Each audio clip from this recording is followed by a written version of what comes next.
I love Mohammad লেখা পোস্টারকে ছেঁড়াকে কেন্দ্র করে তীব্র উত্তেজনা শ্রীরামপুরের মিল্কি বাদামতলা এলাকায়। ঘটনা সিসিটিভি ফুটেজে প্রকাশে। ইতিমধ্যেই সমাজ মাধ্যমে ভাইরাল হয়েছে সেই ভিডিও, যেখানে দেখা যাচ্ছে একদল যুবক আই লাভ মোহাম্মদ লেখা একটি পোস্টারকে উপর থেকে ছিঁড়ে নামিয়ে দিচ্ছে। পরক্ষণে পোস্টারটি পা দিয়ে মারিয়ে ঘটনাস্থল থেকে চম্পট দিচ্ছে।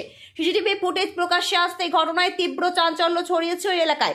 উত্তেজনা ছড়িয়েছে গোটা এলাকা জুড়ে। ঘটনাস্থলে ইতিমধ্যেই পৌঁছেছে পুলিশ। পরিস্থিতি নিয়ন্ত্রণে আনতে উত্তেজিত জনতার সঙ্গে কথা বলছে পুলিশ আধিকারিকরা।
সবাই যে পুলিশ সংগঠনে যাবো